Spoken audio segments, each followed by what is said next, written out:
Well, today on Atlas Answers, we want to cover everybody's favorite topic. We want to talk about colon cancer screening and colonoscopies. And who better to talk about it with than our resident rectal expert, Dr. Richard Stevens. Oh man, I almost finished, but I couldn't. Just like if I hadn't prepped for my colonoscopy.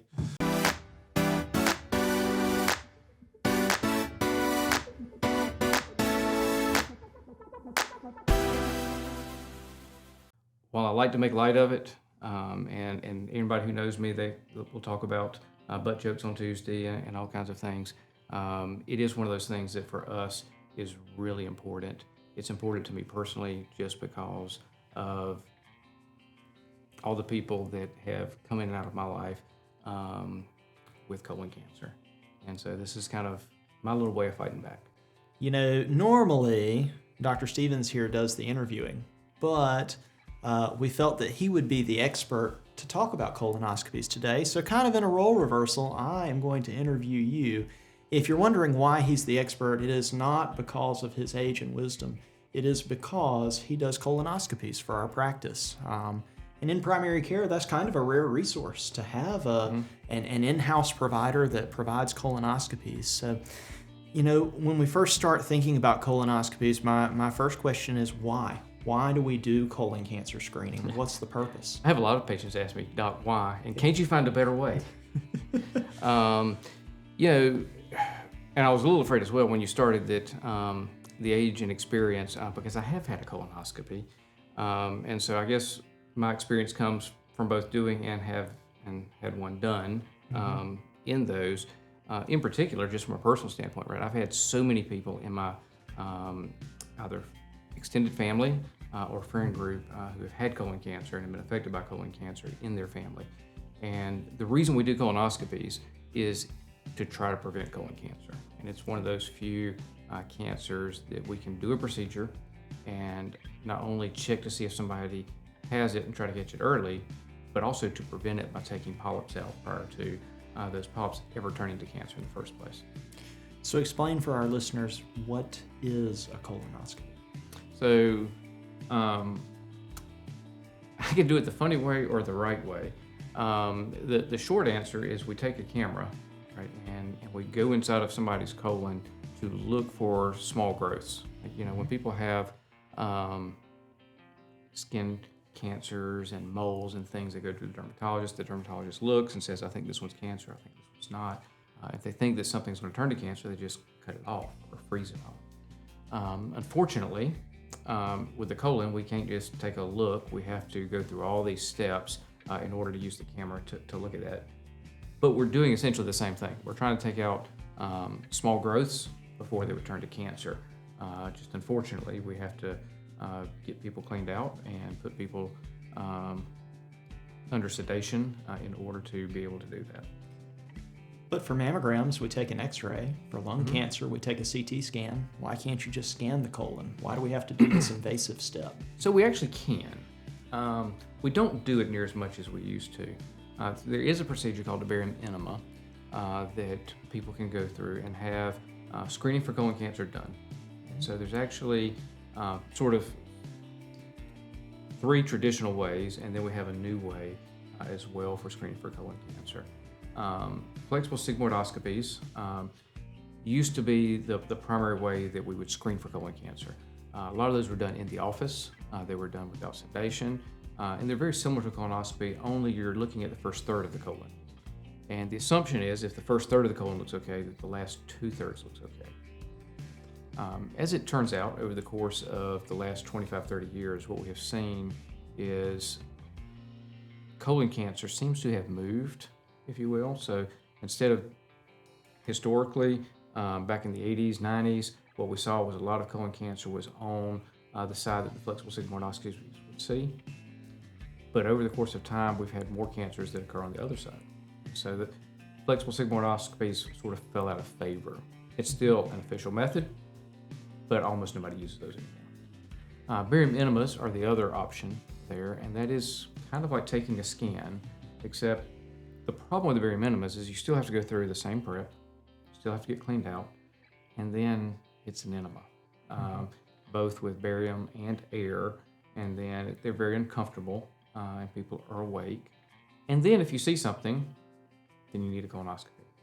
And so most of the time, we just say skip the middleman and go straight to the colonoscopy.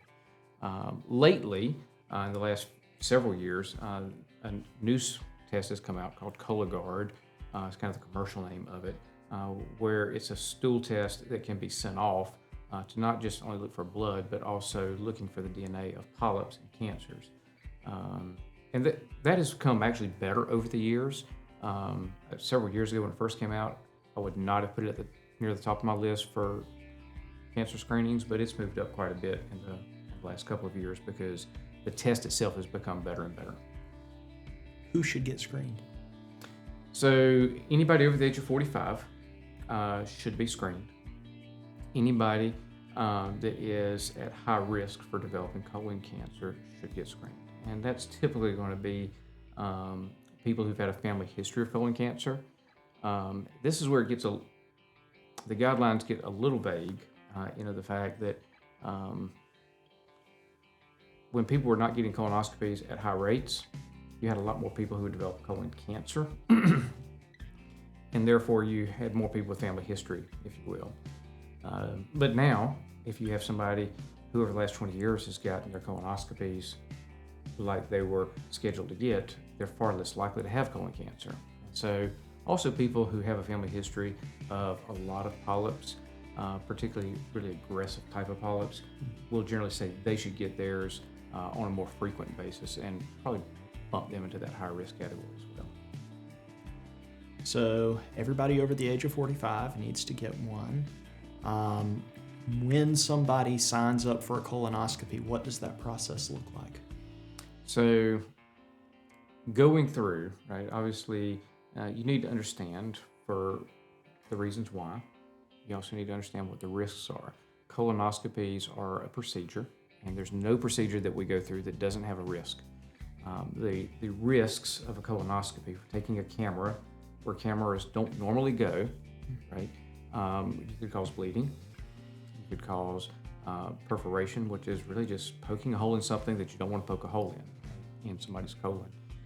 And those risks are low, but they're there.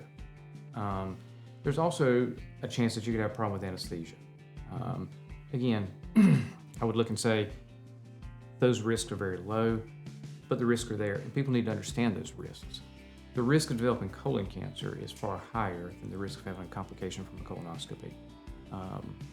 Very few people will ever have any trouble with a colonoscopy. Unfortunately, I'll diagnose quite a few people over the next 2 years with colon cancer because they didn't get their colonoscopies on time or because they had some aggressive form. The hope is that we're catching those early. When we set up a patient for colonoscopy, most people, they're not complaining about the procedure when they complain about colonoscopy. They're complaining about the prep. Let's talk for a bit about the prep. Sure. So there is good preps and bad preps, but there are no fun preps. Okay. There are a lot of different ways that people can get ready for their colonoscopy. One of the most disgusting things that we have to talk about is the prep good or not? And then that sort of leads into how we get somebody prepped for the colonoscopy. And so when we're doing the colonoscopy, we're taking this camera, we're looking for these polyps, and the polyps are really small. They're 1/8 to 1/4 of an inch big. And so you need to be able to have your stool clean enough where we can see that. And so the disgusting thing that I always tell people is if you go to the bathroom on a newspaper, if you could still read the newspaper, I'm not sure why you'd want to, but if that was possible, then you're clean enough. If you're not, then we need to do more. In the old days, everybody had to drink a gallon of stuff, and that was what everybody really hated. There are a lot of preps that we use now. I typically use a Miralax prep. It's less volume. It's also what we would call a split prep. So instead of trying to drink everything all at once, you drink half, and then you wait a little bit and you drink the other half. And that seems to let us have less volume, but still get a really good prep where we can do a good procedure and take out small polyps at the same time. From a prep, particularly just for our prep, I mean, a lot of doctors use different preps. I like the Miralax prep because it's easy to get, and what I have found is it's far better tolerated than some of the other preps. I also think that while the instructions will say that you can use water, I think using Gatorade, I prefer a very light colored Gatorade, as opposed to something that is one of the darker colors, especially reds and purples, just tend to come back out with very bright colors when you're doing the colonoscopy. And so I feel like using that, I get a better prep. And really the key to a good colonoscopy is a good prep. As disgusting as it is to talk about, it's really important that people take a good prep. The other piece of that is depending on how somebody's normal habits are, right? Some people, again, this is disgusting, tend to be more constipated. Some people tend to have a looser bowel. And so in that, knowing that kind of allows people as well to be able to, if they come to the end of their prep and they're not clean, then I will generally recommend them take another half a prep, because the last thing that you want is to go through all this trouble and then you get to your colonoscopy and the doctor cannot see what they need to see to give you a good procedure.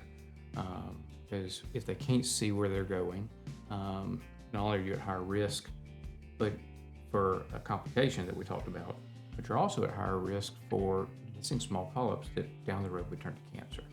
And the whole point of this is to prevent cancer, so we really need a good prep. And then the last thing I would say about that is a clear liquid diet the day before. The less that you put in, the less there is to come out. And the clear liquid diet just begins to help that. You started to touch on this, but specifically for our patients here at Atlas, for the prep that you use, if one of our patients is expecting a colonoscopy, how would you counsel them to proceed on the day before the colonoscopy? So on the day before the colonoscopy, clear liquids all day. We've modified the Miralax prep a little bit so that our patients can go to work, as well as we shortened it a little bit so that they're not up maybe all night long. A lot of times the Miralax preps will have them take it around 2 or 3 in the morning. I just think that's too late. And so we have ours begin right after, sometime in the early afternoon between 4 and 5 o'clock, and then to take the last part of the prep between 10 and 11. You're still going to be up, but you at least have a better shot of getting all the prep in and having a little bit of rest kind of through the night. Once they've started the prep, can they eat? No. So clear liquids all the way through. Now, they can drink any of the clear liquids that they want to, but no eating. And the other caveat to that is that also includes, especially the next day, no chewing gum. I've had people with chewing tobacco or dip that get to the hospital, and if they've had that, then their surgery has to be postponed. And that's not a problem with the procedure itself, but with the anesthesia they can put to sleep. Sure. What about medications? So a lot of people will have questions about which medicines do I need to stop. And I think about it sort of from 2 different standpoints. One is the anesthesia being put to sleep. In particular, any of the GLP-1s that could slow people's stomachs down. And so those have to be stopped a couple of weeks ahead of time. And so we do ours on Tuesday, so we tell people to skip 2 doses of it prior to. We're talking your Ozempic, Wegovy, Mounjaro, yes. Those types of medicines. All those would be the trade names of those medicines that people would need to stop. The tirzepatides, would be the generic names, right? With blood thinners, any of the what we would call the direct oral anticoagulants, right? The things like Eliquis, Xarelto, and Coumadin would be 3 that we would say we want those to be held. Coumadin needs to be held several days ahead of time. I usually like 4 to 5 days ahead of time for it, but we're going to monitor that based off the INR. The other 2, 48 hours is okay. I'm a little different in that I don't stop people's Plavix or aspirin. I go ahead and scope with Plavix and aspirin. Some people do and some people don't. My personal thought on that is if somebody's on Plavix and aspirin, there's a reason.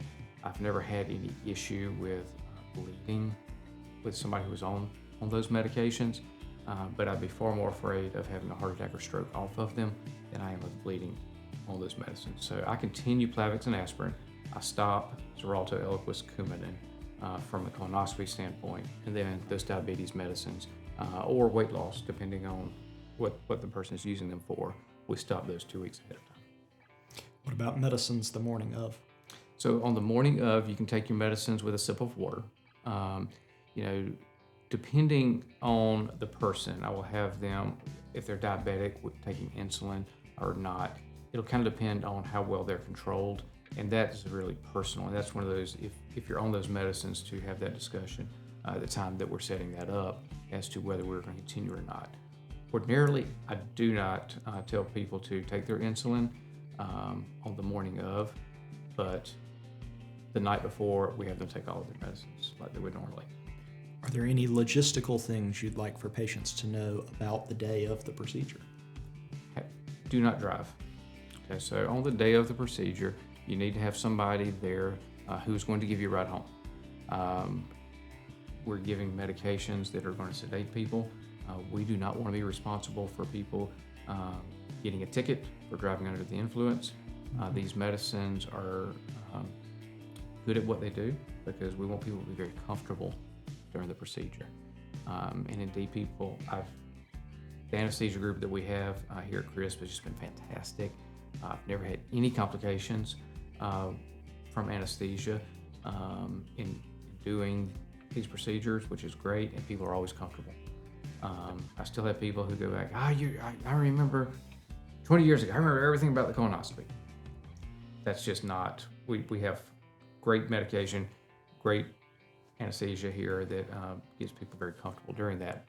But because of that, I also don't want them driving or making financial decisions after the colonoscopy. And so if somebody comes without having a ride home, we will not do the procedure. Some people have said, I can just get an Uber home, and we won't allow them to get an Uber home because they may not, even though they think they're making good decisions, they may not remember those decisions later on. And so it's important to have a family member or a friend that you trust that will take you back home afterwards. How soon after the procedure can you resume eating? Immediately. So I have lots of people who tell me they're going to go hit the buffet afterwards. Most people don't because they feel they're just kind of sleepy and they want to go home and take a nap. But after a normal procedure, it's kind of back to, as far as eating, business as usual. But like I said, driving, operating heavy machinery, making financial decisions, I like that to be the next day. When we talk about the results of the procedure, how do you describe the results, and how soon will a patient get the results after the procedure? So immediately after the procedure, I'll talk with the patient and the family. Sometimes the patients don't remember because of a little bit of the amnesia as the medicine's wearing off. But I'll know immediately what I saw. Now, I won't necessarily know immediately if I have a polyp, what type of polyp we took out. So that usually takes anywhere from 3 business days to 5 business days for us to get that back. Kind of depends on how many polyps we take out that day, what the backlog is with pathology. But our pathologist is generally pretty quick for getting those results back to us. So it takes about a week from the time we take the polyp out, we send it off, we get the results back, and we call patients back. If we take polyps out, patients should always expect a phone call back for us to say, this is the type of polyp that we found, and here's the follow-up that we're going to see. That follow-up is generally going to be 3 years or 5 years. If I don't take polyps out, then the follow-up is generally going to be 10 years, and I'll tell them that on the day of the colonoscopy. They don't have to wait for those results because we don't have to wait for the pathology. You talked about the follow-up, 3 years, 5 years, 10 years. Is there an age where you can stop having colonoscopies? There is a recommendation where we will no longer say people should have general screening colonoscopies. And so at age 75, if people are average risk. In other words, they don't have a family history of colon cancer, they've never had polyps, we would say we no longer need to do a colonoscopy. I don't have a hard and fast age at which I will stop doing colonoscopies on people. A lot of this depends on what their previous pathology has been and what is the likelihood, based off of that they could develop colon cancer. And so if somebody's had a lot of polyps and they're really healthy and they're 75, I may continue to recommend having colonoscopies for that person. On the other side, if somebody is really ill and they've never had a colonoscopy, then we might not recommend that person to continue. But generally 75 is going to be kind of the what the guidelines would say for average risk. The issue is I have so many people who are not necessarily just average risk.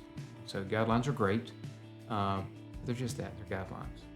And they're no substitute for that individual conversation that you're having with your provider as to should we do the procedure or not do the procedure. So we've talked a little bit about who should get the procedure done. We've talked about the options for how to get that done. We've talked about the process and the logistics and the results and the follow-up. What about insurance coverage? So with insurance, one of the great worries historically has been that we would start a procedure as a screening procedure. And most everything that we've been talking today has just been screening colonoscopies, not what we consider diagnostic. So insurance companies pay at 100% for screening colonoscopies. There was a time when if we started as a screening colonoscopy but we took a polyp out, some insurance companies would come back and say that's no longer screening and we would not pay for that at 100%. That law has changed so that if we started as a screening colonoscopy, it'll end as a screening colonoscopy, which has been really helpful so that patients aren't getting these unexpected bills when they were really going in to do a screening procedure, a preventative procedure to prevent colon cancer. Explain to folks the difference in a screening colonoscopy or a preventative colonoscopy and a diagnostic colonoscopy and what that means from a coverage standpoint. So from a coverage standpoint, diagnostic colonoscopies we do for a reason that the patient has, right? The patient has some symptom, right? It may be abdominal pain or diarrhea or bleeding or something that says we need to go look at this specifically. For screening, we're doing this to prevent something, right? For colonoscopy, that's colon cancer. We're trying to prevent colon cancer, and what insurance companies recognize, right, is it's far cheaper to prevent colon cancer by doing these colonoscopies than it is to treat the number of people who they would have to treat if they didn't do them. So they're happy to pay for these at 100% because it's cheaper for them to pay for this one colonoscopy than it is to pay for that person if they were to develop colon cancer. For our patients, walk through what the day at the hospital looks like. Okay. So one of the great things is we've just opened this new surgical center at the hospital, and I think opening that has really helped our flow. And so for our patients at CRISP, right, they'll pull around to the back of the hospital to come into the surgical center, and they'll be registered there. From there, they'll be taken actually upstairs into the same-day surgery, and all this now kind of used to, you had to go through the halls. All this sort of happens almost seamlessly now with a lot of privacy. In the same-day surgery center there, the nurse will get them prepped. They'll see me as well as anesthesia, sort of to make sure that everything is still good for the day, make sure that nothing new has come up since the last time we saw them, make sure everything is still a go. Assume that everything is still a go. From there, they'll get prepped and then they'll be taken to the GI suite. Okay, in the GI suite, one of the worries is always, I want to be asleep. Always have to remind people, they'll be awake when they get in the room, but before we get started, we'll be sure that they're asleep and that they're comfortable. One of the worries that people always have is we won't be breathing for them. They'll be kind of in a twilight sleep, but they're comfortable. They won't remember anything during the procedure. We'll do the procedure. It usually takes about 15 minutes to actually perform the procedure. After that, their family will get to come back into the recovery room with them, which is where we'll meet back up, talk about what we had. We always take a lot of pictures while we go through and do the procedure for them to take home with them. Inside the colon. Inside the colon. And then they can take that back home with them, put it on their dinner table if they so choose. I say that because I actually had a neighbor when I was in residency who did blow his up and put them on the dinner table. He didn't have a lot of people over after that, you can imagine. But then they get to go back home, obviously with the ride. Okay. That was a great synopsis of the day, but it left out one very important part. You're kind of famous for some of your colonoscopy day jokes. I do have a few butt jokes that I keep in my hip pocket, and I can always tell if I have already done a colonoscopy on somebody because when I come in there, they're expecting the same 2 or 3 jokes. You know, I do have the joke, "We'll see you in the back." Some people think that's more funny than others, but it gives me a good little chuckle. Well, Dr. Stevens, thank you. We appreciate the information, and I know that our patients will. And I just hope that this interview doesn't cut against your message, because despite the lack of prep, I thought it was a quite clean interview. Well, thank you.